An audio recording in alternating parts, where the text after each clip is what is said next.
change, positive change here in Georgetown County.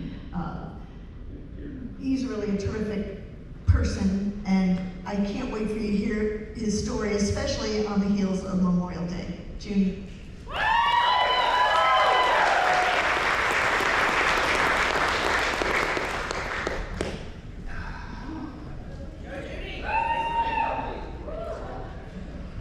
We need to fix the mic.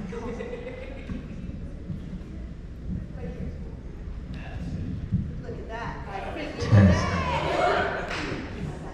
I love you. I love you too. I love you more. Oh man, I don't know what to say to that. Woo! Ow! Is that my wife?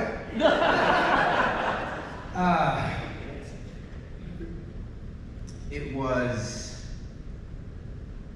June of 1969. And in the Caribbean, on the island of Antigua, the weather is to perfection. And Antigua has 365 beaches, pure white sand reflecting the beauty of the sky, and it was amazing. I was about to turn 15, and I was having a good time. I was one of the better looking guys on the island. Okay. Just saying. I was involved in soccer, cricket. I was in grammar school, on the fast track to success.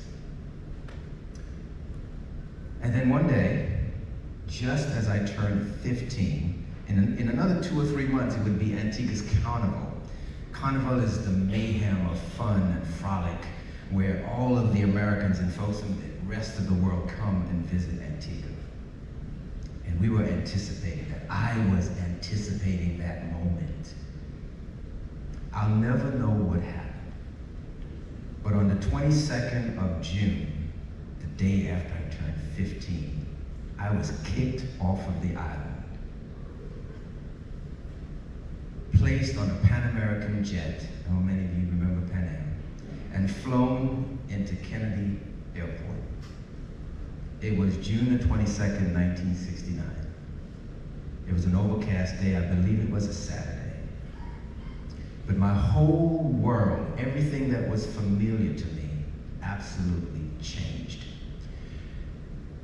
My do-over period is 1969, June, to December the 7th of 1972. It's a moment in my life, in my journey, that I wish I could have done over. I'll tell you why. I focused more on the challenges that I faced as a new immigrant to America, not understanding the language, sounding a lot different than Americans, looking different than Americans, feeling different than Americans, and not knowing what this new place would birth for me. All of the challenges I participated in, and I missed all of the opportunities of living in the South Bronx and everything that would be great and wonderful and beautiful in the grand city of New York. I totally missed it. I dropped out of high school. I pitched pennies. I was a member of a gang.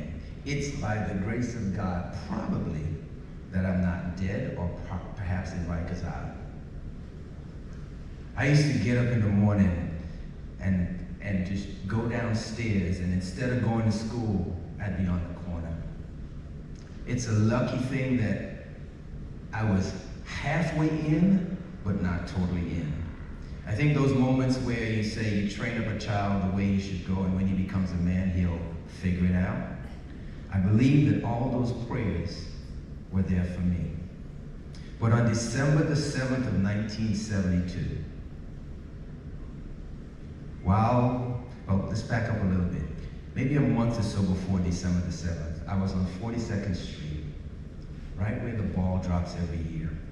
And when I looked around at two things, I looked around at my life, and I looked around at my surroundings, and behind me was a multi-purpose military recruiting station.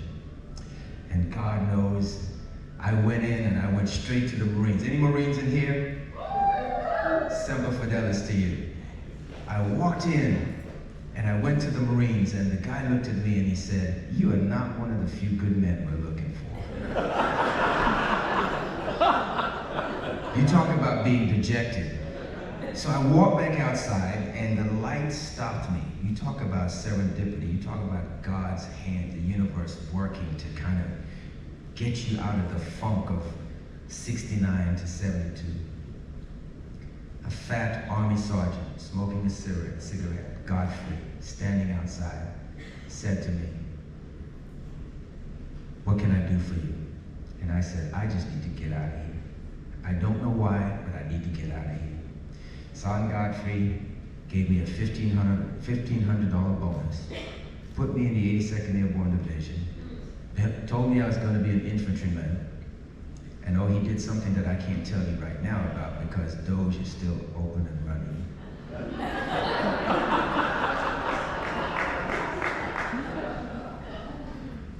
And so, on December the 7th, I got a do-over. I got the most amazing do-over. The country of my birth didn't reject me, but gave me an opportunity to see another part of the world. And the country of my now adoption said to me, "Come, and if you learn what America is all about, the sky will be the limit."